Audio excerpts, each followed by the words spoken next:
100 million people, I tell them there's a reason that we're all created equal. Cause some decide to be great and some decide a sequel to an average person's life is simply what they want to be. So you make your decision, all I know is what I'm given. Won't define the life I lead or the way I dwell in existence.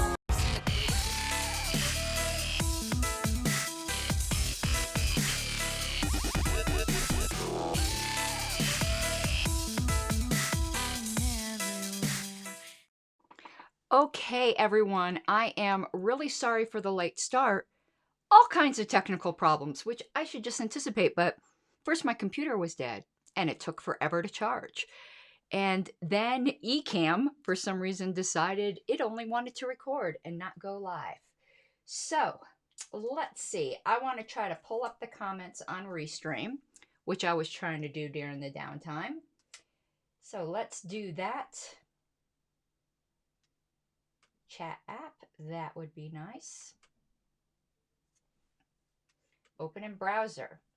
All right, so hopefully this is, I need to open in browser. Come on there, buddy. All right, so hopefully this is also going on, whatchamacallit, on Facebook, but I'll find out soon. What I really need to know is, as you can see, got a different mic because that other one just wasn't working out. And it looks like the level on this one is much better, judging by my monitors, but I need to hear that from you guys. So if anyone's out there, please let me know. And yeah, I know there's people watching because it's showing me that. Let me see if I can bring up the Ecamm chat, which I am still learning window. Comments and reactions. Okay, let me just put that over to the side there. Alrighty, so what we are talking about today is whether or not voting should be mandatory. And if you're wondering what got that burr, this big thing here is just like, it's intimidating. I need to get that a little bit more out of the screen next time. It's too big. That's what she said. Okay, thank you, David. Anyway, this thing keeps intimidating me, Mr. Yeti. So what got this burr under my saddle was Suris the Skeptic, who is an atheist, far left, I would describe him. Hey there, Julian. Far left YouTuber just busted out with this. I think it was yesterday. And I was so surprised because he is a civil liberties guy. And I'm like, really? You think voting should be mandatory? So I asked him in comments, because you know, sometimes you get on a tear and you say things that maybe you didn't necessarily mean, you know? So I asked him if he was serious, and he said, yes, he was serious. Let me see if I can adjust this camera as well. This is a little, let's see if this is a little better. I think that's a little better. You tell me. Okay. So we're going to go through what Suris said and then discuss the issue ourselves. I actually spent the day listening to a lot of material and reading, actually. I downloaded supposedly the seminal paper on this. Lift Every Voice, The Urgency of Universal Civic Duty Voting.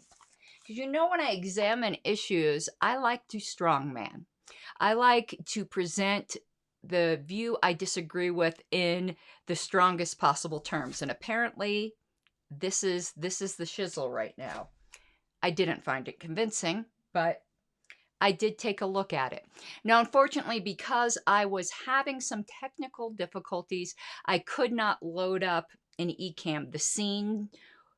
They call them scenes. It's getting them ready in advance for Suris's video. So we're going to do that on the fly. Hopefully I don't fuck it up too badly. So let me see if I can add a new scene. And what do we want to add here? Let's see. We want overlay. New animated overlay. New image overlay? No, I don't think that's it. So let's play a video. Video file.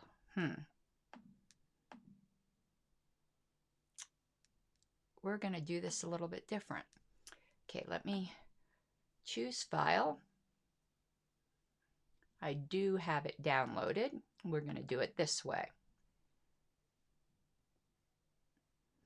And we're going to actually listen to, I said strong man. Steel man, strong man, not straw man. I know my enunciation wasn't so good, but I did say strong man. But steel man's probably better for my lispiness so that people don't think I said straw man. But I said strong man, but I guess here we go. We're going to play Suris's video. That's what I've got up here. I actually want to play all of it because his comment was made in a context, and I don't like taking things out of context. Let's see if we can get past his little intro here. It wasn't very long, though. He's got a cute little intro. So yeah, it starts right there. So let's just play it from the beginning. And I can make sure that you guys are hearing my internal sound okay. You'll have to let me know.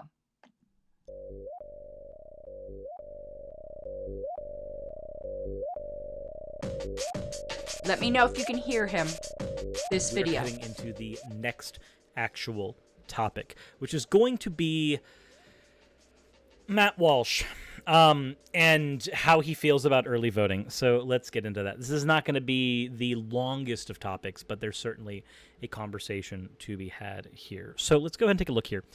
So on Twitter, Matt Walsh posted, "I love it when I see people having difficulties with early voting. There shouldn't be any such thing as early voting. So the more problems, the better. Elections should happen on election day and at no other time." Let's go ahead and get into why this is a logistical nightmare after we finish reading his tweet after this. "The whole idea of people voting before the campaigns have even concluded, while the candidates are still making their cases, while debates are still on the schedule, is madness. Completely crazy. No defending it." Okay. So, let's say you're somebody like me, and we have a two-party system, right? Whoa! Okay. Suris, you just triggered me. So, let's talk about what, again, this is the lead up to where he talks about mandatory voting. David Davis, you actually did not miss a lot because I had technical difficulties and we really just got started. So you came right at the right time. Libertarian Standard Time. Early voting. So the topic is Matt Walsh, who can be douchey. I think hopefully we can all agree. Even at times when you might agree with him, he is just so smug-a-bug that it turns a lot of people off, including myself, even when at a time when I would have agreed with him more. So early voting, Matt Walsh is opposed to. And I, in one sense, understand why. Because I got my ballot in Colorado, mail-in ballot, I think 2 weeks ahead of time, and the debates were still happening. And he's going to deal with this, but I don't even care about the debates or all that. I agree with what Suris is going to say. You should already know the issues. But what if the candidate gets involved in some huge scandal between the time you cast your vote and the time the vote is final? I think you would have a frickin' uproar if they're still like campaigning while voting is going on. Now, he's going to make some accessibility points that I think are valid.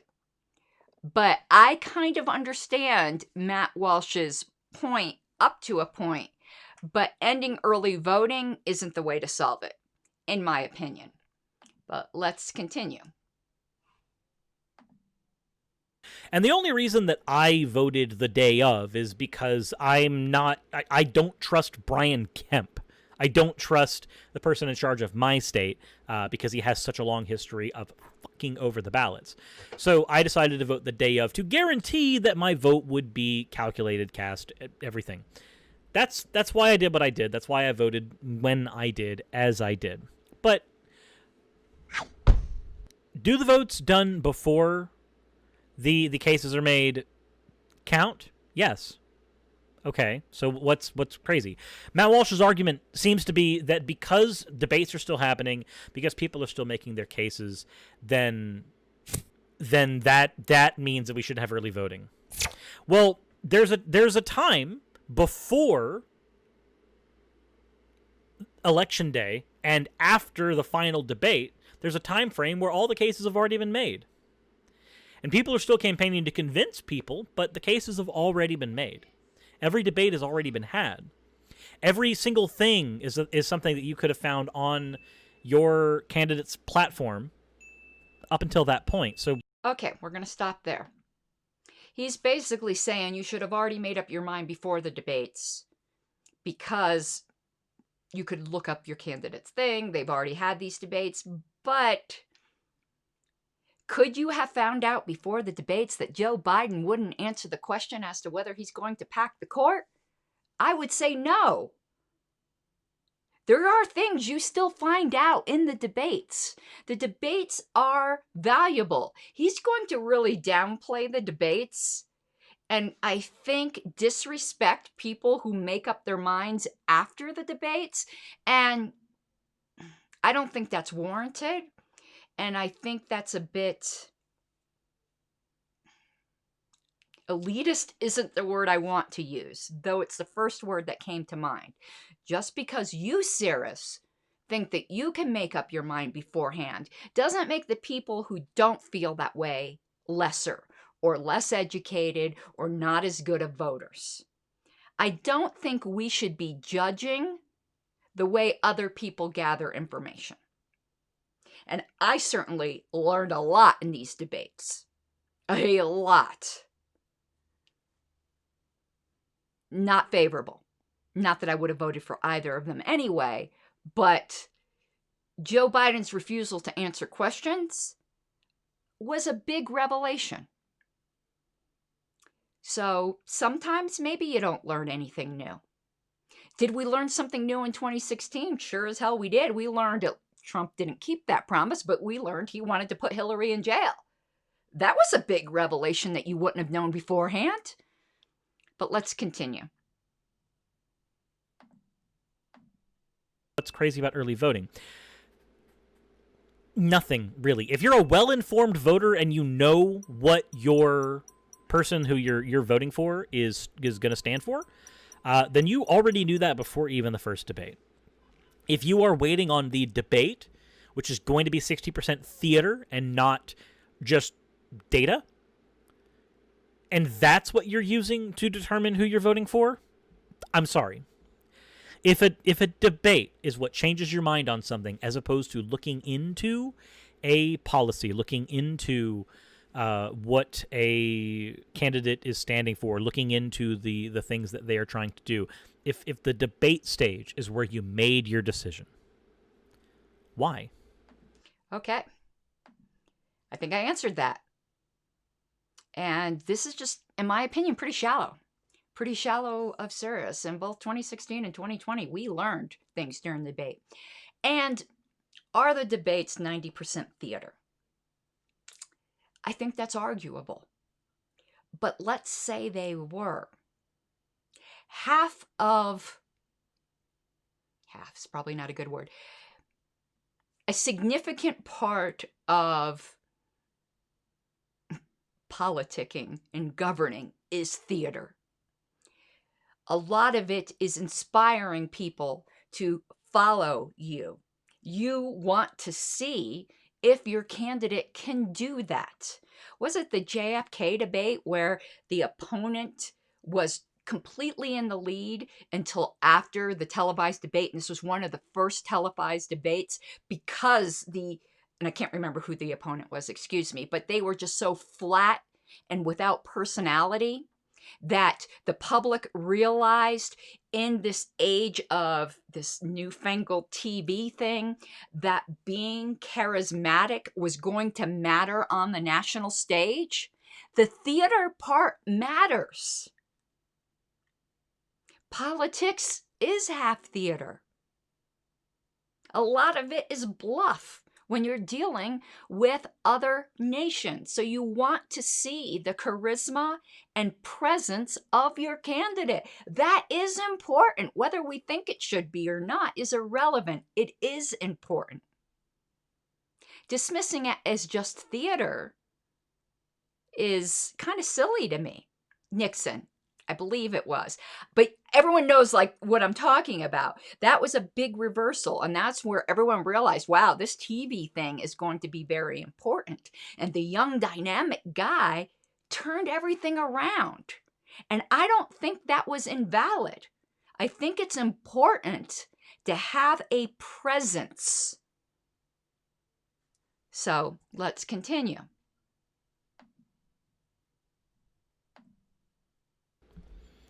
Why would you make your decision based on that?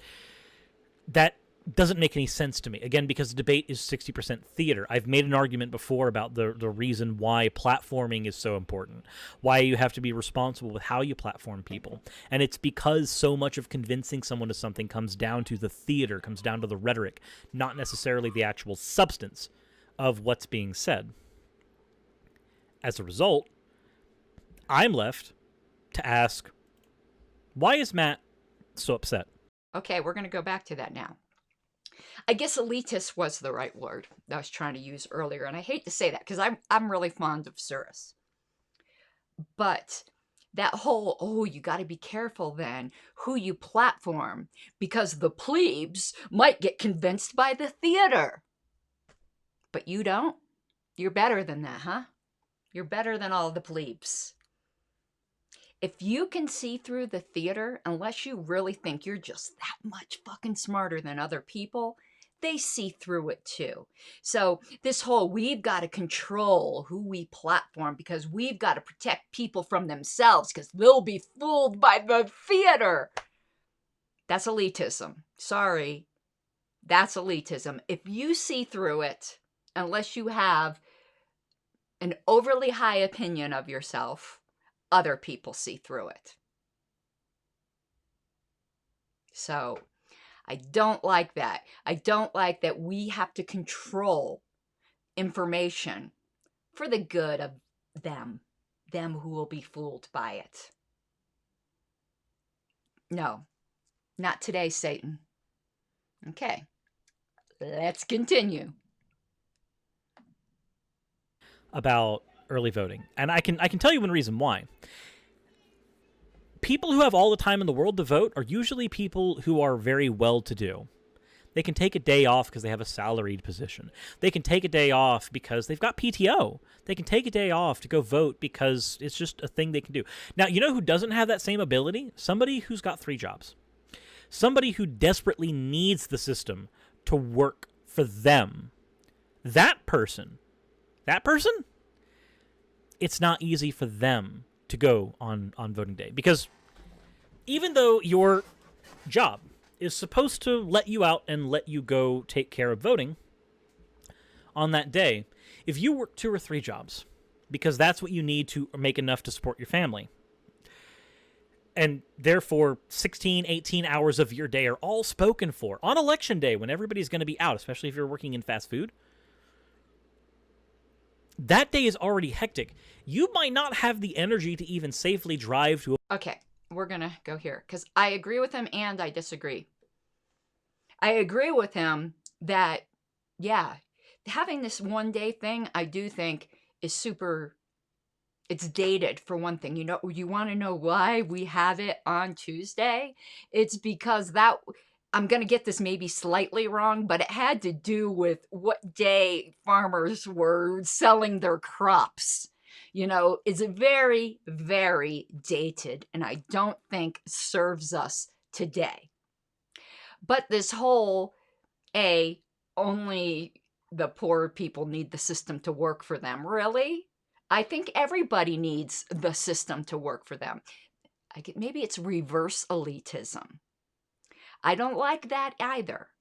Nobody needs the system to work for them more than anyone else, allegedly. So this whole poor people need the state to take care of them. It's just very distasteful to me to begin with. They don't need daddy state. They need daddy state to get out of the fucking way, like everybody else. But besides that, ultimately, I do agree with him. But I think he also doesn't understand.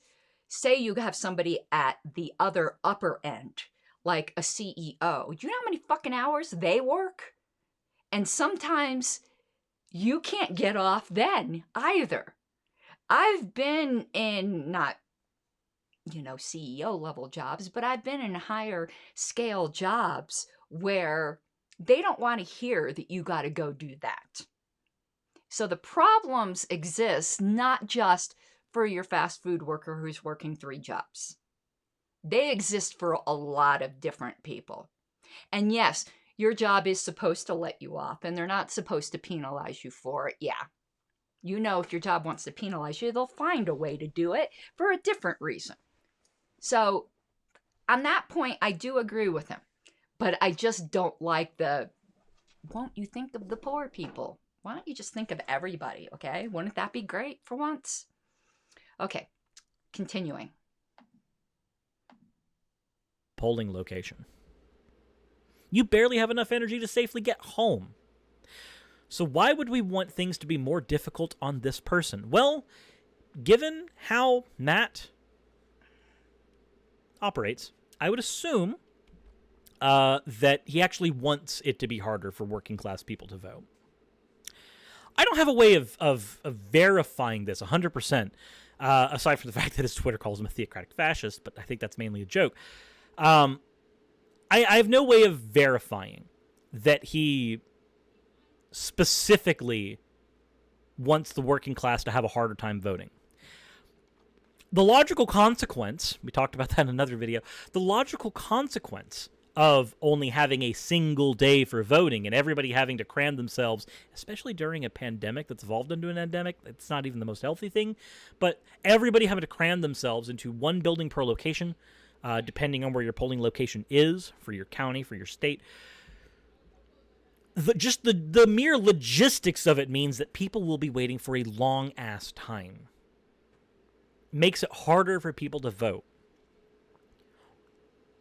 And it specifically makes it harder for working class people to vote. If Matt Walsh wants working class people to have a harder time voting, which is really the only people it's going to affect, it makes sense. It makes sense that he writes for the Daily Mail. It makes sense, or the Daily Wire, rather.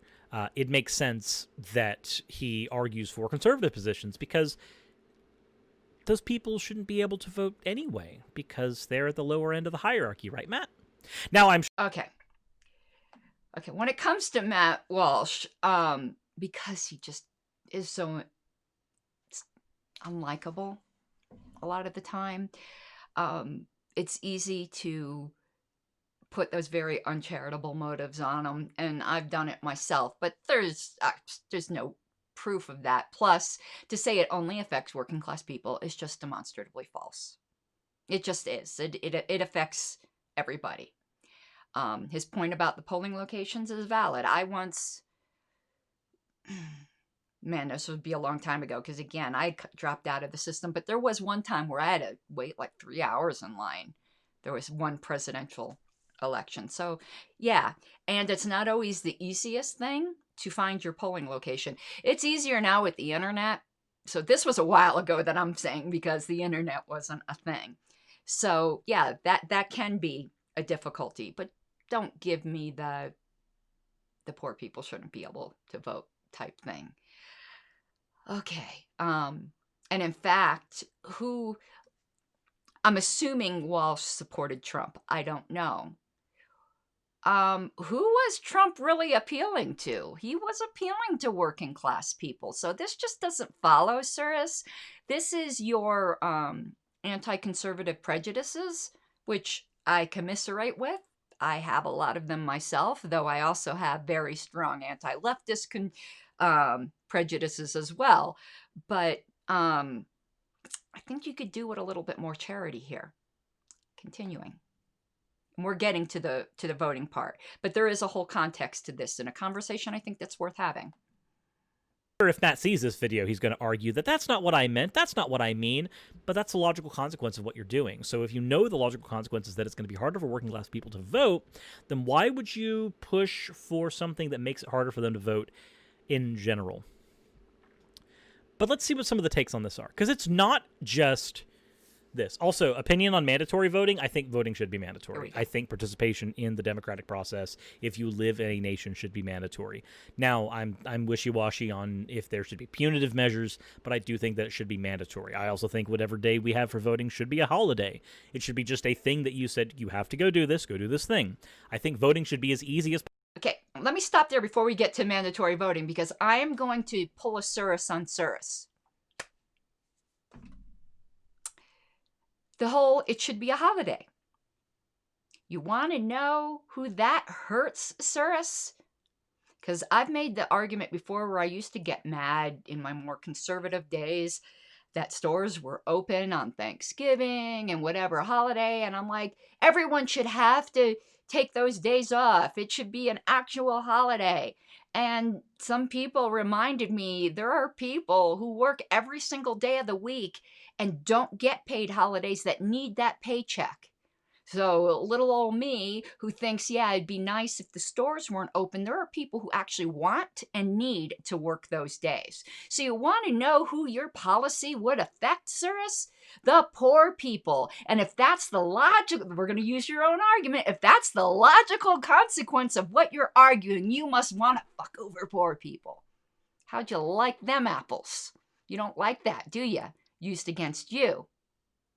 So let's continue. I'm going to let him finish his point, then we're just going to talk about mandatory voting. But I hope because I know he'll watch this, we're friends, will see how his own type of rhetoric can be used against him about the think of the poor people. Possible. I think that if we can figure out a way to verify IDs, we should make it to where you're able to vote using your ID with a fucking phone. It should be mandatory and easy. There's nothing wrong with it being mandatory if it is easy to vote. But let's see what some of the takes are on this. Okay. So let me go back to me. The rest, he's starting to read some comments where some supporters of Matt Welch want a king and all that kind of thing. That goes off track. So, yeah, boom. Boom. Holiday. So that harms the people who perhaps need the paycheck the most. If you're working 3 jobs, you want to work, right? You want to work that day, or you need to work. Want might not even be the answer. How about not having it just one day? We're going to deal with this whole election day thing, and then we'll get to the mandatory voting.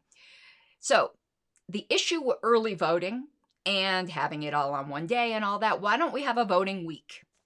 Campaigning has to stop whatever day, and then we have a voting week. Then people can go.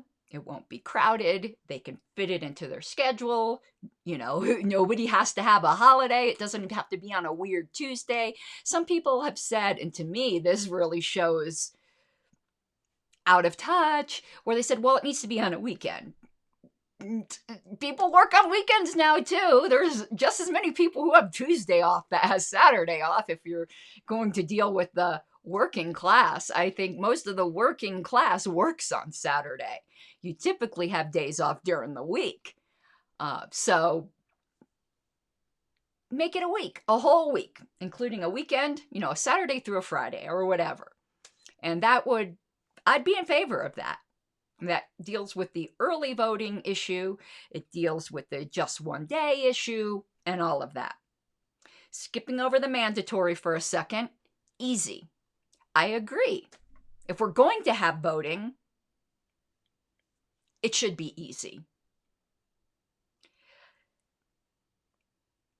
will easy be on your phone if you can verify your ID, which is strange to me to hear a leftist in favor of voter ID, because who does that hurt? Who's the argument? I've heard the argument. Who does it hurt to have an ID? Poor people and marginalized people and inner city people. Don't we hear that all the time? Yet he wants that. If that's the logical consequence of what you're arguing, Suris. No, not for you. Arguments for me, but not for thee. Got it. Got it. Be careful what you argue against other people when it could be turned around against you. Or as I like to say, that snake has two heads, and one of those heads is going to bite you on the ass. But so far, we're in agreement on a lot of things. So we do need to, it's very old-fashioned. How we can modernize it, I'm open. I'm open to that. And entitled much? Vote on your smartphone? Do you think all these poor people have smartphones? I mean, maybe they do. A lot of them, maybe they do. But I can guarantee you, one of the first things to go in my life, if I was really struggling, would be the smartphone. You know, I would get one of those crickets or, you know, whatever. I don't need the bill of the smartphone if I'm working 3 jobs or worrying about how I'm going to put food, you know, in my mouth. So it's funny, on one hand, he's talking about think of the poor people, but then, you know, it's almost like Marie Antoinette. I know she didn't really say it, but the lesson is there, let them eat cake. If they don't have bread, let them eat cake. What makes you think they have cake, Marie? So, anyway, there we go. We agree on some things. So now to the mandatory thing. And here's where I really want to hear from you all. So let's talk about it, and instead I'm not going to say strong man, since some people think I say straw, and I get it. Steel man. Let's steel man it. What are the pros of mandatory voting? And I kind of have to step outside myself to do this, because let me lay my presuppositions on the table to begin with. I've never hid the fact that I'm an anarchist. Okay, I don't think voting is legitimate to begin with. But if we're going to have it, I want it to follow certain rules. And I accept that that's the system we have now. And as a political anarchist, I do accept that I'm working within the system that we have now. But, so, it's hard for me to step outside of that without wanting to throw up a little on my mouth. So let's pretend like I think voting is just completely legitimate. So what are the pros of mandatory voting? And again, I listened to hours of this stuff today to get educated. Full turnout. You know, you actually have a mandate, allegedly. All of this is allegedly. Let me actually, God, it's so hard for me to argue for something I don't believe in. If you have a full turnout, then someone who gets elected actually has the approval of whatever the threshold is to get elected. You can't even say a majority, because it doesn't require a majority to get elected, which it should. But the plurality, right? You have the plurality mandate. That allegedly will lead to fairer representation, because you don't have 40% of the eligible voters deciding for everybody. The argument also is then politicians won't pander just to this select group they know will generally vote, who tend to be older people. That they'll have to pander to everybody. Isn't that great? So that they will actually have to speak to everybody. It allegedly combats voter suppression, because you can't suppress a vote when you're requiring everyone to vote. And the other pro I heard is that, why is this distasteful? We already have other mandatory civic duties, such as jury duty and paying taxes. Yes, that was said. So why should this not be mandatory, since it is the thing, our government that supervises everything else? And let me go through my notes here, because I think there were some other, let's see. Oh, let me quote one of the, I think it was in this report. Again, this is what I'm going by. Supposedly this is the gold standard. This came out, I believe, this year. It's from the Brookings Institute. I'm going to see if it has the year on it, but I'm pretty sure it was earlier this year. Well, they started working on it in 2018, so that sounds about right. And I'm going to put a link to this PDF in my show notes. And we might go through some of it depending upon how much you guys want to talk this evening. So one of the proponents said they call it civic duty voting rather than mandatory, because it sounds so much better. Civic duty voting shifts elections from an opt-in to an opt-out system. It does not force voters to elect any one candidate. Therefore, this is what they said, we believe it survives constitutional muster. Now, here's something that libertarians will like. In addition to allowing for a wide variety of exceptions, so they do allow a religious exception, a conscientious objector exception, at least for now, but we know how that goes, right? There used to be exceptions to vaccines, and they want to get rid of that. But you have to proactively ask for the exception. But they do promote exceptions or allow for exceptions. They also say there needs to be a none of the above option. Now, that's what we would like as libertarians, right? And that would allow somebody to give their protest vote, so it doesn't force them to vote for a candidate. And it further says any civic duty voting policy should allow for religious and conscientious objecting to voting. But why? If you have a civic duty, I don't think Suris would agree with those exceptions, by the way. Let's see here. And they also argue casting a ballot in countries with civic duty voting is easier than it is in the United States. Registering to vote is straightforward and accessible, which I think it pretty much is in the United States now. If not automatic, requesting a ballot or finding your polling place does not require calls to your local supervisor of elections or constantly checking online resources to ensure your polling location has not changed, and voting in person does not mean standing in line for hours. Those are two entirely different issues that could be solved outside of mandatory voting. So, let me see if there's any more pros. No. So let's now talk about the cons, which that's going to be the rest, I think, of our conversation. And I will go to, to the comments. So please keep putting them up. And anyone who's done like a lot of research on this that maybe has something really like organized to say, I'm more than happy to bring you on. But really, if this is like your hobby horse or something you like happen to be an expert on, otherwise we're all just non-experts. Okay, the cons. Let me find that. Contra. First contra. It's force. Force is never good against peaceful people. You don't have a right to for someone else to vote. So to use force against that person by making it mandatory is bad. It will result in uneducated and empty votes. When you force somebody to do something they don't want to do, you're going to get some really interesting results.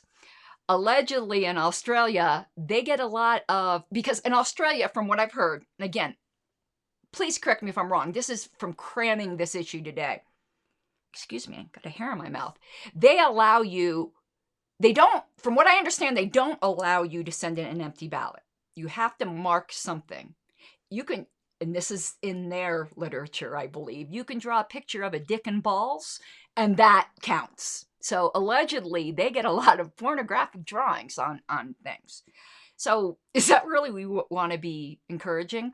Or people just go eeny, meeny, miny, mo. Or they do what they call, I'm not sure I understand it, but donkey voting. And they have RCV, which is a good thing, but people just go 1, 2, 3, 4, 5. Like they don't even look at it. It's kind of like pin the tail on the donkey. Oh, maybe that's where they get donkey voting from. But do you want that? That's an empty vote, isn't it? You also get resentful votes. So you're forcing me to do this? All right, I'm going to vote for Adolf Hitler. I don't know, I'm going to vote for the absolute worst candidate I can think of just to say, right? And I see some people put in chat things I didn't think of. So I'm not going to say them here. I want to give credit. Also, it's forced speech, isn't it? Freedom of speech is also the freedom not to speak. And this is political speech. And this is something I know a good deal about, the legal arguments, because of the ballot selfie lawsuit I did in Colorado, which we won based upon the freedom of speech clause in the Constitution, particularly freedom of political speech. And freedom to speak also includes freedom to refrain from speaking.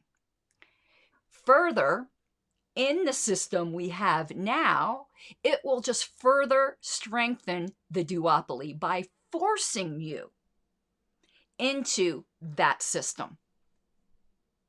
A little bit different where they have many parties in Australia and they have ranked choice voting. I'm not sure if they have proportional representation. I would still object if we had all that in this country, but we don't. So there is this additional, it just strengthens the cartel. When you have ballot access laws that we have, and first past the post, and then you force people to participate in that, that's just granting even more power to a really screwed up system. It is foundationally illiberal to force people into a civic duty. And forced consent is not consent. That's what really surprised me about Suris, because he's very much a consent guy when it comes to a lot of things, but not when it comes to this. What are the underlying assumptions of the pro case? That better turnout is better. I mean, higher turnout is better. Is it?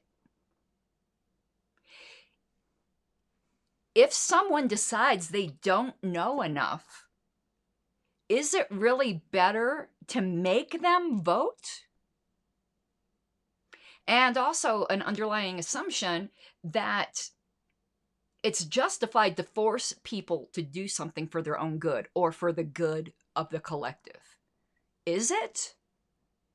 I would absolutely challenge that. I don't think it is. And that needs to be justified on its own. Forcing people to do something, is forced democracy really a democracy? I would say it's not. The fact that a certain percentage of people don't vote is a message in and of itself. You don't like it? Too bad. Do something about it. I think this election showed people can be motivated to go out to vote. If you want them to do something, give them reason to do it. Forcing them makes it so that you don't have to really give them a reason, right? But the best argument I heard against mandatory voting came from a leader in the Black Lives Matter movement. And what he said is that the Democrats take the black vote for granted. And if you force everyone, including obviously Black people, to vote, they will take it even more for granted because you've taken away the one power that the Black people have is when it comes to the Democrat Party to refuse to vote. Suris, that's the logical consequence of what you're advocating. So obviously you want to take away power from Black people, right? Using your argument. That was very compelling to me. Not refusing to participate is a power in and of itself. And by forcing people into voting, you've taken away that power. So, we're going to get to comments in a minute. This also brings up, he said he's wishy-washy on whether there should be a penalty. What's the point of making it mandatory if there's not a penalty? Then all you're really doing is engaging in social engineering, which maybe he thinks is a good thing. I want to distinguish, because on its own, quote unquote, social engineering isn't a bad thing. We do that all the time. When we seek to change culture, that is social engineering. When it's done on a grassroots level, I have absolutely no problem with it. When it's done by people who have allegedly a monopoly on the justified use of force, i.e. the government, then to me, it's a problem. And this is social engineering on a grand scale to convince people that this is somehow their duty to do. If there's no penalty, that's really all you're trying to do is brainwash people to something that they didn't think before. Using your position of privilege. And that's just fundamentally wrong. Now in Australia, and I think in every country that has mandatory voting, it's not just Australia, there's quite a few. I should have had the list. There's a nominal penalty, $20. Who does that hurt the most, Suris? Poor people. Rich people could just go, here's your $20, right? I remember being poor. $20 was a lot of freaking money. If you're making, at the time, I think what was minimum wage at the time I was doing that? It was about $5 an hour. That would have been 4 hours of work. That's the way I always translated everything when I was, poor. Whenever I wanted anything, I would translate it into hours of work. I like that pair of shoes. I've got to work 10 hours for that pair of shoes? No, I don't like that pair of shoes anymore. So, penalties? Okay, what if you don't pay the penalty? Oh, so you're not going to really enforce the penalty. That's what they say in Australia. Then what's the point? Intimidation factor? And who's to say you won't always not enforce the penalty? And sometimes the penalty is, and this is so rich, if you consistently refuse to participate in the mandatory voting, you lose the right to vote. That's twisted. It's just twisted. It's wrong and it's twisted. So, I jotted down some notes here. It said that in 1964, we ratified the 24th Amendment, which made a poll tax illegal. You can't make voting contingent upon paying a poll tax. But this is basically a reverse poll tax, isn't it? Why is that any better? And mandatory voting is not likely, and particularly in America. You can look at other countries, they don't have the philosophical background that we have and the culture of oppositional defiance disorder, which I think is a good thing. But we're very much a don't tell me what to do culture. And I'm proud of that. We're not compliant by nature. So, mandatory voting is, and these are I believe they're my own words. I I think, credited somebody. So I'm sorry if I'm inadvertently plagiarizing, because it sounds like something I would say. Sometimes I don't remember what I write and what I don't write. I put mandatory voting isn't likely to build respect for democracy or make sure that anyone's voice is heard by the government. In fact, I think less heard. But fining non-voters will do an effective job of demonstrating that the government is all about forcing people to do things just to make the politicians happy. And this next sentence I know I wrote. And here we go. You ready? This is classic me. We need to be more indignant about violations of our personal autonomy. We do not belong to the fucking state.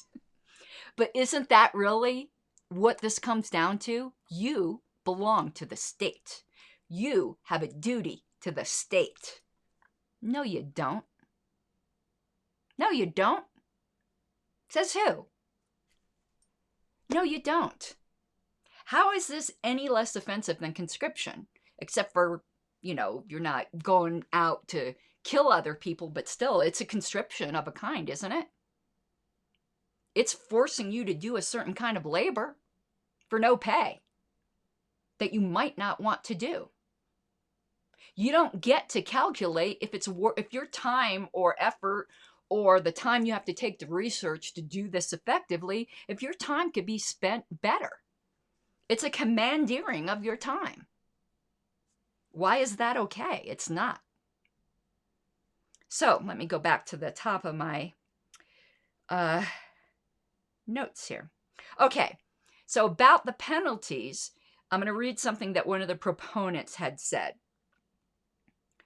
We are careful to insist that fines for non-voting not be more than $20, that neither civil or criminal penalties would be imposed for not paying the fine, that the amount would not compound over time, that it would be set aside for those willing to meet a modest community service requirement. In Australia, only 13% of non-voters ever have to pay the penalty. Oh, then it's okay, right? I heard this argument in my ballot selfie case that who cares that the law is on the books? We don't ever enforce it. And you want to know what the judge said? The judge said the fact that there's a law on the books is a sword of Damocles hanging over people's heads. And she was right. And they continue. Our emphasis is not on imposing sanctions, but on sending a strong message that voting is a legitimate expectation of citizenship in a nation dedicated to democratic self-rule. Self-rule, except for you can't rule yourself as to whether or not you want to vote. The contradictions are just thick, aren't they? When I heard Suris say this, and then I spoke with him, the only thing, this well of indignation came over me, which is pretty common since I'm perpetually indignant now that I've been a libertarian, because almost everything is like, who the fuck made you my king? How dare you? Let me tell you an indignant story, and this has nothing to do with libertarianism, but it's this. I've always had this ability to get very indignant and see red. I used to work at Service Merchandise when they were a thing. And I was working a long shift, and I was coming out of the parking lot. And I think I was a manager at that. Yeah, I was the office manager. So, I had on a suit, little skirt, the whole thing. And this kid, and I wasn't paying attention. I walk like this. I'm like a walking victim sometimes, I swear. This kid ran up behind me and yanked my skirt up and ran off. And let me tell you, I saw red. All I could think of was, how dare you touch me?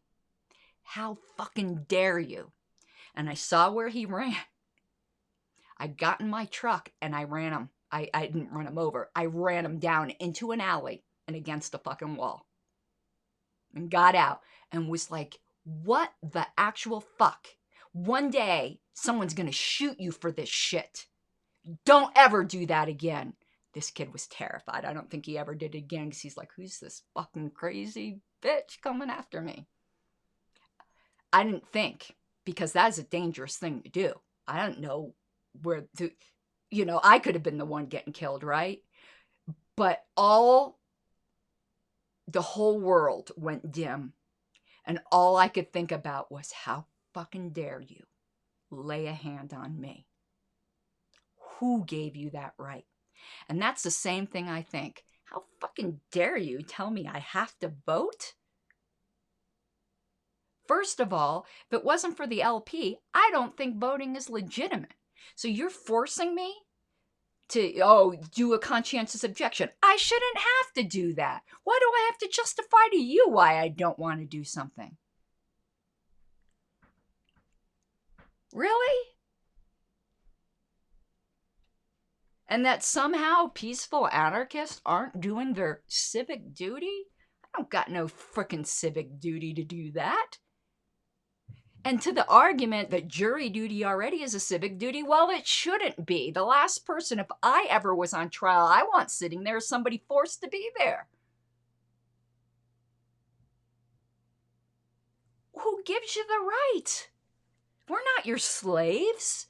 We're not owned by the state. And forget paying taxes. That's a whole other thing. That's a civic duty. Yeah. And to say, well, it's a fine that's assessed and not enforced. Well, for how long? And then what's the point, right?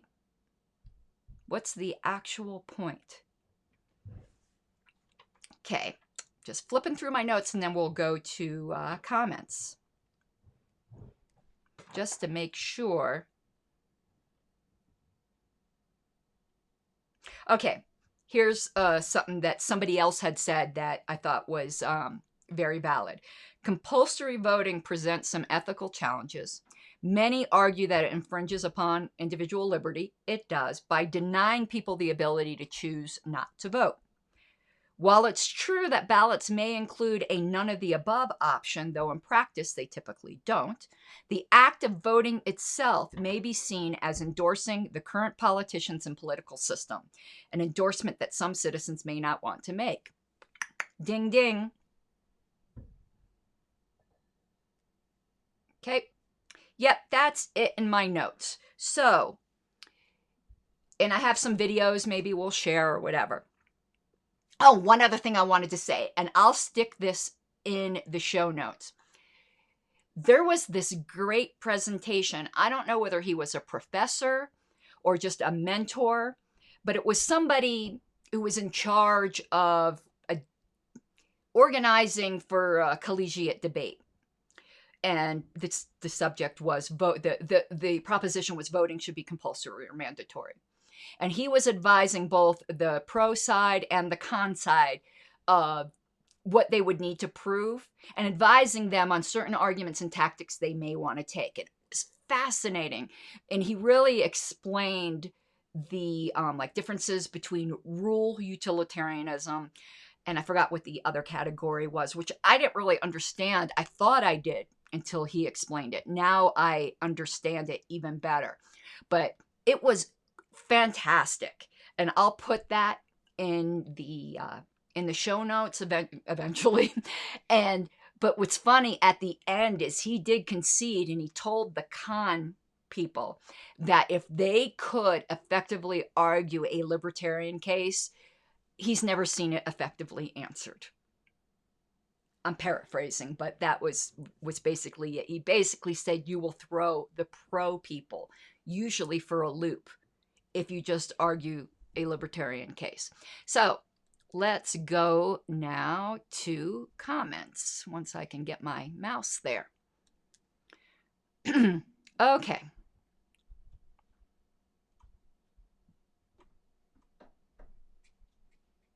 So Nathan says, and if anyone doesn't want me saying their name, please put that in chat now. If we have to have voting, we're going to stick this on the screen here. If we have to have voting, I hate it. Me too. But bribery should be punishable with jail time and disqualification. So what you're saying, what do you mean by bribery? Selling your vote? This is going to be a hot take, I suppose, but it shouldn't surprise you as a libertarian. I think you should be able to sell your vote if you want to, if it's yours. It was funny in the lawsuit that I did in Colorado, the argument against ballot selfies was that it encourages vote selling. So I was speaking with my attorney and I go, well, I don't really have a problem with vote selling. He said, how about you not say that in court? Which was funny. So I'm not sure exactly what you mean by that, but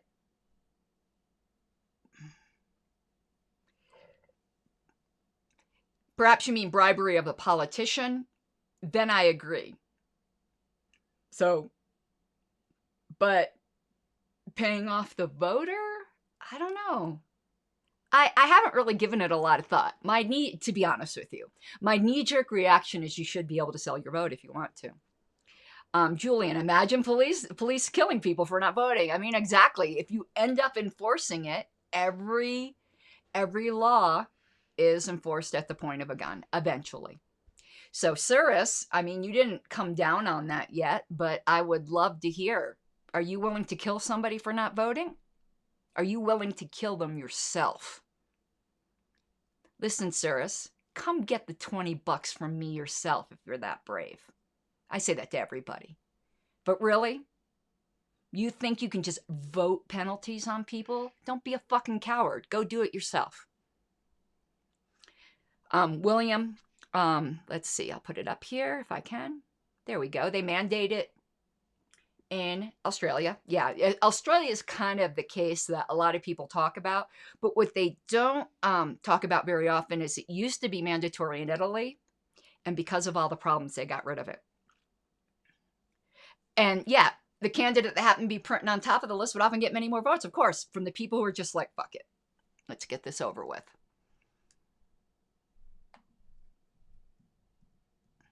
We should also ensure that you can't inject votes randomly in the middle of the night. I'm not sure what that's referring to. If it's referring to allegations on this election, I'm going to be doing a whole other episode on alleged voter fraud in this election. Of all of the examples that I've been given, except for the last one I've been given, I haven't had a chance to look into it, was problems with the voting software. I haven't found a credible case. Honestly. And I believe they're cheats. So I'm predisposed to believing that there is voter fraud, but every single alleged proof I've been given so far has been disproven to my satisfaction. So I'm not sure what that is referring to. I like this comment. How much would it even cost? A lot. It would. Is it worth it? How many pockets would, and never how much would it cost? And anything government does costs a million times. How many people will get rich off of this, right? A lot. Continuing. Ranked choice voting would be a huge upgrade to what we have now. Yes. And that's completely independent of the mandatory voting thing. FYI, a little bit of a sidetrack. I say this often, and I'll keep saying it. I believe that the National Party should only concentrate on two things and forget everything else. Except for, obviously, we have to put on a convention. We have to run a national ticket. And that is voting reform to ranked choice voting and ballot censorship elimination. Because without those two things, we're never going to win elections on a widespread scale, no matter how hard we try. So to me, we are absolutely spinning our wheels until we get rid of those two barriers. And because I am super frustrated with the Libertarian Party on these things, not just these things, in general, and I say this for both national and the state party, we're too small to do as much as we do. I've said this last broadcast, and I'll give just the Reader's Digest summary. I think every state party should concentrate on one or two winnable issues, win them, and move on to another, such as getting rid of the death penalty if you still have the death penalty in your state. We need some wins, and issues we can win on. But I agree with you, and to that goal, I also volunteer with RCB Colorado, and I'll probably start to spend, I already do locally. I'm not involved very much with the LPCO. It used to be because there were some internal political issues that I just didn't care for, so I withdrew. Those have kind of been eased. You know, the parties, you know, have made peace with each other or whatever. But I don't see an effectiveness. So I put my volunteer time locally to RCB Colorado. And my next project is to try to get some kind of RCB implemented in Castle Rock. I've already started talking to the council members, and if they don't sponsor it to be on the ballot, I'll petition for it. Wayne already successfully petitioned to have our mayor elected rather than appointed in Castle Rock. So we have some experience with petitioning in Castle Rock, so we know how to do it.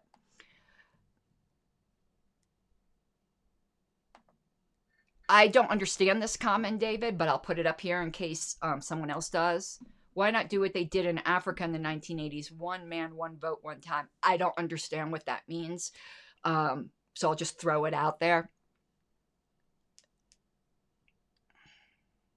I need to come up with shortcut keys for this. And I haven't heard this. Let me put this up as well. In my research today, I didn't hear that, but I could believe it. But I hadn't heard that.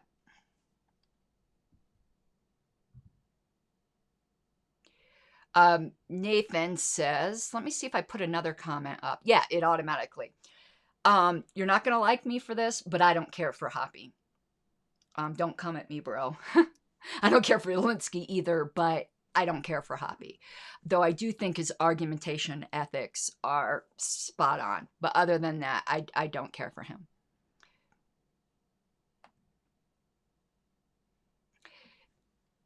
I think Republicans are equally the same. So I think we could say that equally. Full disclosure, my particular politics are center left. So I criticize the left a lot, though I agree with some of them on issues. I'm not center right, which a lot of libertarians are. I would consider myself center left. And I could explain why if anyone was ever interested. Yep, that's true. But it's equally true if Trump had done it. Really? I mean, absolutely. Trump did some things which should have been absolutely abhorrent to his supporters. And they justified it. Now here, that's exactly it. That, David, is spot on. With Trump, man, when you saw it was almost like a religious cult figure. It was pretty scary to me.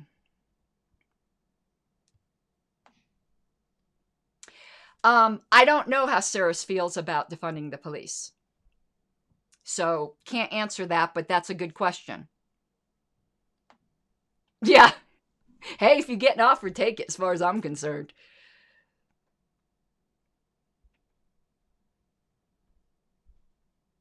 Okay, and here's David. And I knew how to pronounce your name. You knew that. Yeah, I think the 1 week is a good idea. I would like to hear some pushback against it because I haven't really thrown it out there. So we have that. What's strange to me, David, is why do the military have to mail their ballots? Why can't they be electronic in some way? That just seems awful old-fashioned to me. Okay, listen, I'm all about Kim. Kim is one of my dearest friends. So, hey, I'm about it. Kim Ruff 2024. Somebody had asked me earlier, and this is a good point to say it.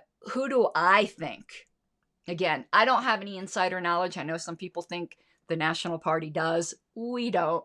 Who do I think is going to be our candidate in 2024? Honestly, Justin Amash. And I'm good with that.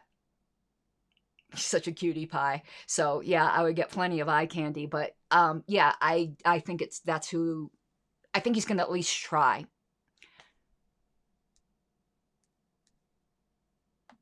Yep, me too. if I'm going to whore myself, I want to be a well-paid whore.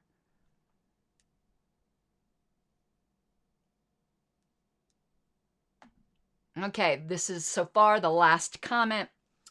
I don't know if it's gullibility, but it's certainly tribalism. I can't really explain what happened. And I lost friends. I lost libertarian friends, surprisingly. I had people, first of all, and it's funny from both sides. I said that, just speaking as an outsider, I voted for Joe Jorgensen. I would never vote for a Republican or Democrat. But just political theory, just stepping outside, who did I prefer to win if it had to be one of the two turds? And I said Trump. And the reason I did is I think overall, less of the freedoms that we care about will be infringed upon. After his speech on election night, which was, I concur with Justin Amash, was maybe the single most despotic thing that, at least in living memory, a president has said. I'm not so sure how I feel about that then. But I see Biden and the current progressives as far more a threat to the liberties I particularly hold dear. It used to be that at least the Democrats were for actual civil liberties. They're not anymore. It used to be that the Republicans were allegedly for, fiscal conservatism, and they aren't anymore either, but neither are the Democrats. So on that, it's neither of them are any good. So, I got some people really, really angry at me for saying that. And I had one former friend say that I endorsed Trump. Fuck you. No, I didn't. I said that he is the slightly less rancid piece of shit. That is hardly an endorsement. It's just saying, recognizing that one of those two is going to win. Who would I prefer? I should have added, though, another option there, now that more time has happened, and now I see what actually happened. What has happened if the announcement stands? If it stands, if the legal challenges fail, with Biden winning and then we having a Republican Senate, I'm okay with that too. I like having the divided government because I like them to get nothing done. It would have been, to me, though, absolutely tragic to have Biden and a Democrat Senate because of all the things they promised they would do. And I take people at their word. So I'm okay with it divided. And some people go, well, why wouldn't you want it divided with Trump? Because the Republicans have already proven they can't do shit when they control everything. Really? They've done it before and they've done nothing. That's why I'm always like, oh, they're pro-life. Bullshit. Not that I want abortion laws, because I don't.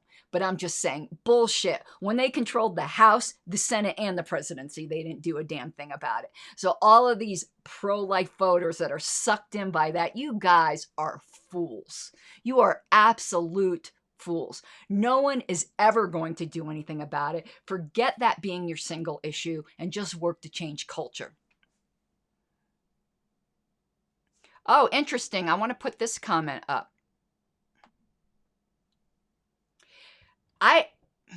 I've never heard this. Is it true Amash supported UBI? Because if he did, that's a deal breaker for me. I've never seen that. And I'm wondering if you misunderstood him. But anyone who supports UBI, that's a deal breaker for me. As far as supporting for a nomination. But I don't know if that is true. But let me explain, and some people get mad at me for this. I just get people mad all the time, right? It wouldn't be a deal breaker for me for voting for them because when it comes to third-party politics, you're not really voting for the candidate. You're voting for the party and to keep our ballot access. It's simple as that. Agreed. If we can't have no government, gridlock government is the best. And David has a question he's going to be typing. So I'll give everyone opportunity to get, if they have any last words here, or, you know, anything else you might want to discuss while, you know, we are here. I'd love to hear ideas for future topics we can discuss. I plan on doing a lot more live streams. I like this. There's a lot of back and forth. It's better than Face Beast, right? And I had one I was going to do, and I can't remember, in fact, what it was. I know part of it was going to be on the voter fraud thing, and I know that is just going to get a lot of people lathered up. Oh, so I was saying where people were pissed at me. So I have people who allegedly say I was a closet Trumpetarian or whatever. And then when I faced reality and said, listen, it looks like Harris won this thing, then I had some friends who just completely had a meltdown saying that I now was, I don't know, a closet Democrat. I do not know what the hell it is. It's almost like the wasted vote thing, right? A vote for Jorgensen was a vote for Jorgensen, Biden, and Trump. I guess no matter what I say, you know, I am all these things. Why can't I just be a libertarian with an opinion? Why not? Oh. So, yeah, people are saying they hope you I hope you misunderstood Amash too. Because that would be very unfortunate. And Julian said 2022 midterm elections could be a good topic. And I agree. Though I think we'd need to narrow it a little bit more than that. But that is where, as third party, LP, we really got good shots in the midterm elections. But one thing with this election, I know people were disappointed with Joe Jorgensen's results, or some people were. There is no reason to be, quite honestly. She outdid Gary Johnson's 2012. And that is fantastic. You might go, oh, but I wanted her to outdo 2016. 2016, you had Bill Weld's donor money. And we did not have that this time. And you had two former governors, whether you like it or not, and they got a whole lot more media attention. While they had the best totals in all of LP history, in light of the media that they got and the fact you had Hillary and Trump, I actually think their results were extraordinarily disappointing. I think Joe's results this time, just on the whole, were way more positive than the 2016 results. And we beat the spread. And a lot of critical races. Of course, people are blaming us, saying, well, you handed the election to Biden in Georgia or wherever. We've gotten some emails. Oh, there's an email I want to read you. Let me pull it up on my other computer. You guys are going to get a kick out of this. I won't give names because, again, no internet connection. Really? No internet connection? Then how the hell am I doing this? Let's try this again, Google. Let me pull up this email, and I see a bunch of other comments, and I will get to you guys. So, but I think you will be amused by this. Pull up my secretary account. Again, I can't give names of who sent this, but I can certainly tell you what the LNC responses were. And you may like it, you may not like it. I was amused. For some reason, this computer is super, super, super slow. Okay, sent. Holy crap. Why is this so slow when the computer I'm broadcasting on isn't? Maybe I'm bogging down my internet connection. Come on now. I think it was in member communications. Let's go here. Okay, here we go. So this was an email to the LNC.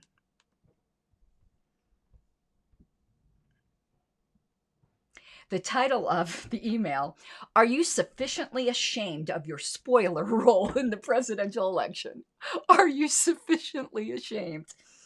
And here's the email. In several states, the margin of difference between the two candidates was less than the number of votes cast for the Libertarian candidate. What a shame. The world is aghast at your spoiler in this narrow election. You're thinking of it all wrong. You guys spoiled it for our candidate. Why'd you waste your vote? You could have voted for Joe. So here are the responses. Dear X, to answer your question, no, we're not ashamed. This is actually the function of a political party. I would also like to point out in Nevada, more than 11,000 electors voted for none of these candidates, to include Dr. Jorgensen. This is one of the strengths of the system. It's incredibly hard to steal an election. Okay. And here's Whitney. Quite proud I am. Thank you for asking. My vote would never have been cast for either of the unprincipled, morally compromised, big government authoritarians put forth by the tired, corrupt old parties. My vote would have gone to no one, if not for Joe Jorgensen. I will do it again and again and again. I love Whitney.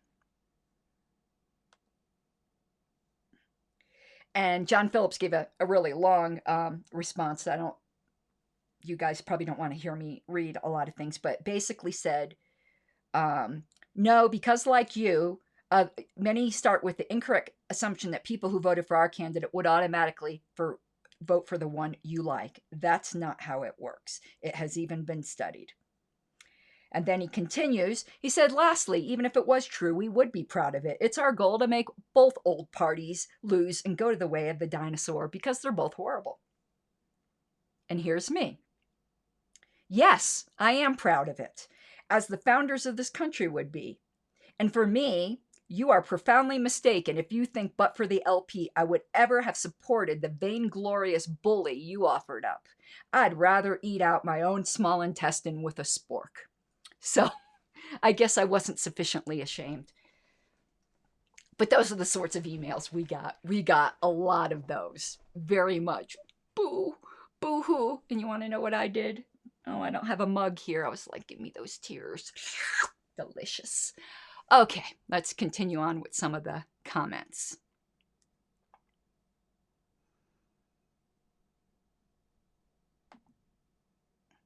Yes, I do. Maybe I'll do an episode on ranked choice voting. Funny, I've actually got some of it here. There are some great videos. If you go to fairvote.org, they've got a lot of great stuff. But I carry this around with me. So I wish I'd known you were going to ask this. I would have put some of this up on the screen. But there's some really good literature put out. You know, just little promotional literature. It's all at fairvote.org. And here's a position paper. If you email me, now it's Colorado specific, but it would work, I think, anywhere. Email me at secretary@lp.org and I can get you copies of this stuff and get you some links to some videos. Each state has a Fair Vote chapter or an RCVX, you know, whatever your state is, that you can get involved with. So thank you for asking that. Now, David, okay, Jorgensen's votes did not go down. Joe Bishop Henchman looked into it, and he is satisfied there was a calculation error that got corrected. He is a lawyer who works in D.C., and he is satisfied that there was no funny business going on. And he didn't say this, but I'll say it. I really wish LP members would stop spreading that happened, because we did look into it, and we, as the National Party, are satisfied. So that's what the LNC is going to do about it. Nothing on that case, because we were given an explanation that we find credible.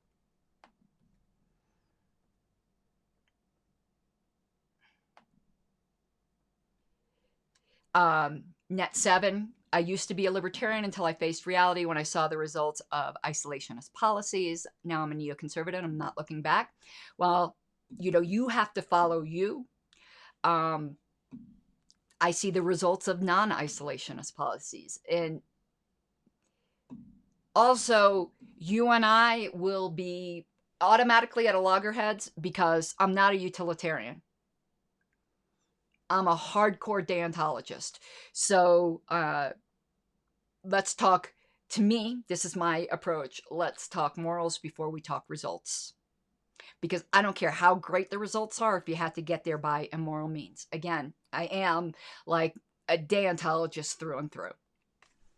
So I hope one day you do reconsider, but that's what's great about personal autonomy is that you can make these decisions, and I'm glad you're here talking with a bunch of libertarians.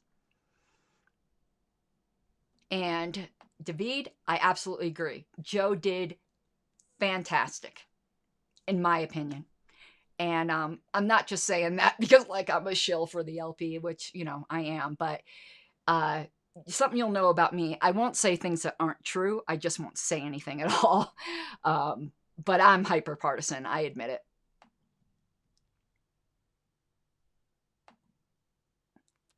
I voted for, this is Net 7 again. I voted for Joe Jorgensen as a protest vote against paleo-conservative Donald Trump and a do nothing on criminal justice reform and cannabis decriminalization, Joe Biden. Thank you for your vote. You really think Trump is a paleo-conservative? I don't think he's a conservative of any stripe, to be honest with you. I don't know really what he is. He's something new. But I don't even think he's a conservative. He's a nationalist, which doesn't equate necessarily to conservatism, at least not as we typically understand it. And yeah, all of them are do-nothings on criminal justice reform and cannabis. I don't care for decriminalization. I'm in favor of full legalization, but in any event, whatever we call it, it is just stupid that that's not already done. But full disclosure, all drugs should be re-legalized, in my view. Yay, Oregon. You guys are badasses.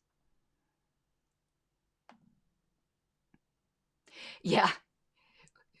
We suck at stealing, right? But when we beat the spread, see, Reason Magazine had this right.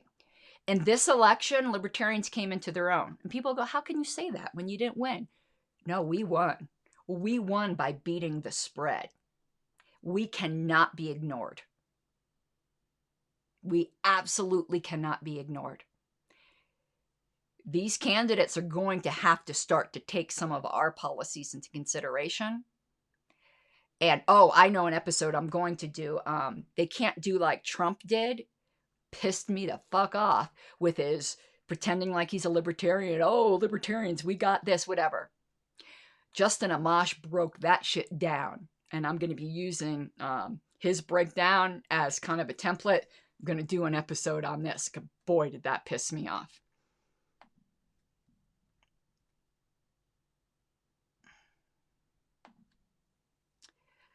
Well, I've talked a lot about Bill Weld.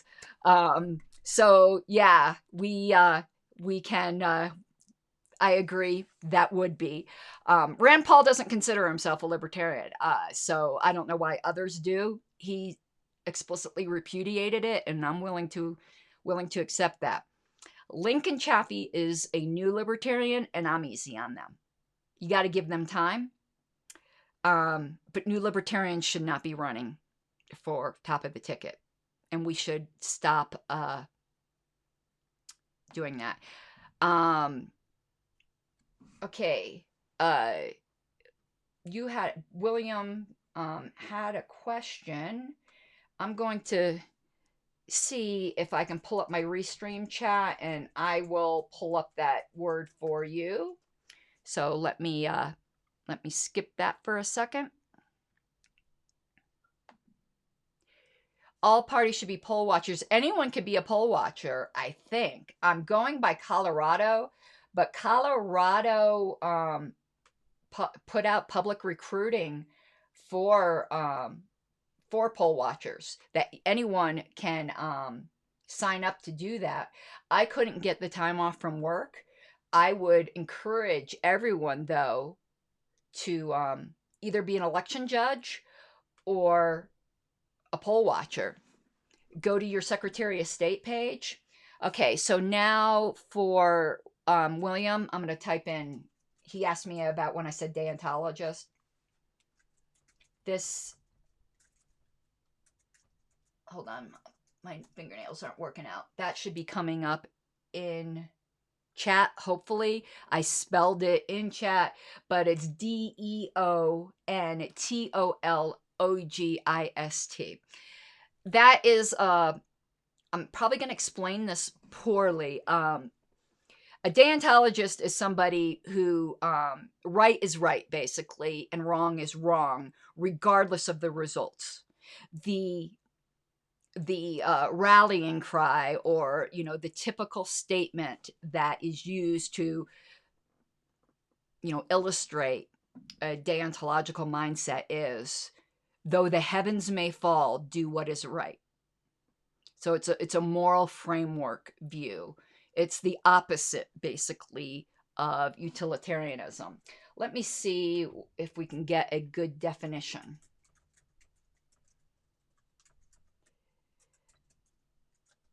So I'm doing here. So from the Stanford Encyclopedia of Philosophy, deontological ethics.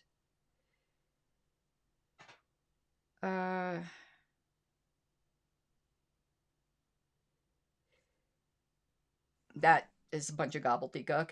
That does not help. Okay, here we go.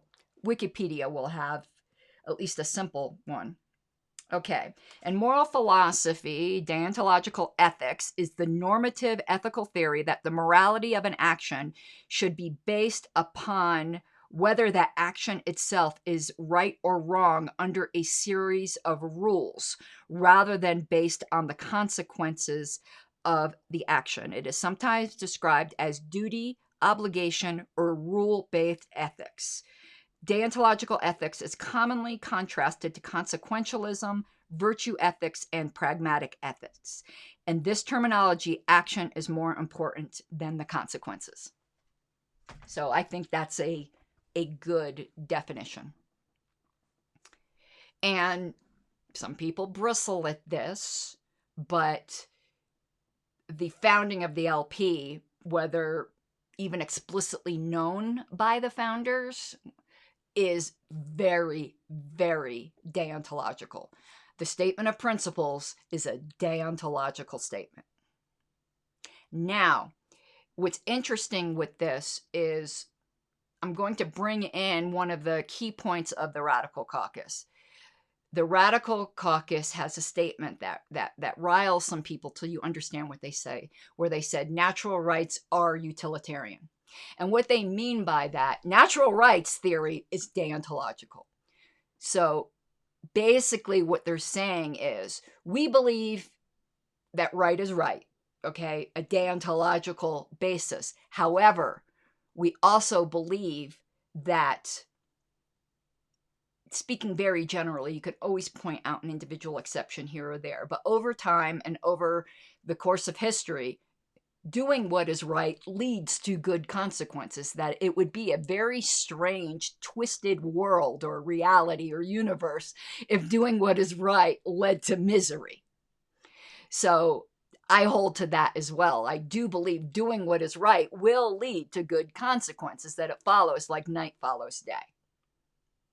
So I don't think the two are necessarily opposite. Everyone wants good results. It's what do you ground it on?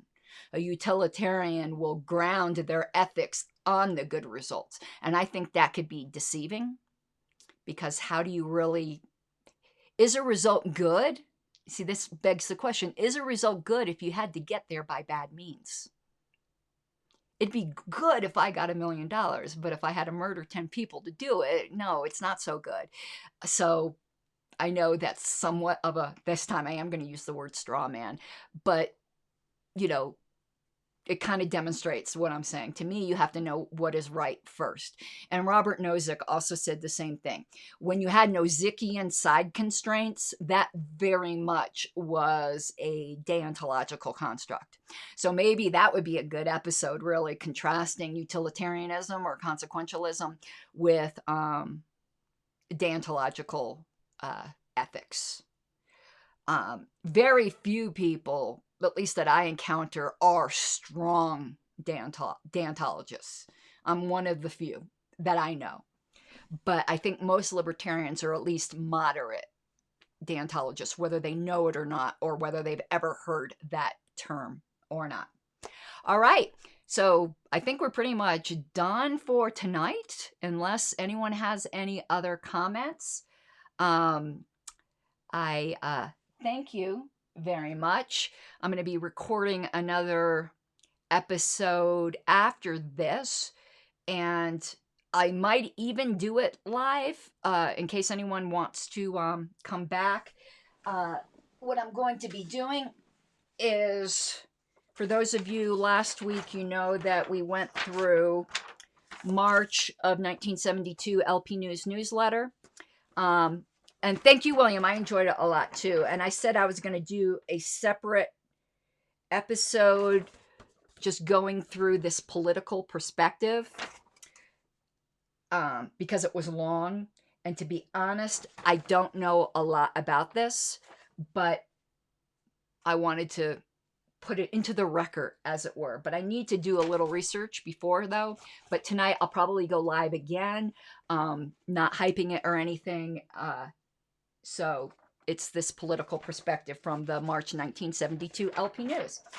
But thank you all. I hope you have an awesome night.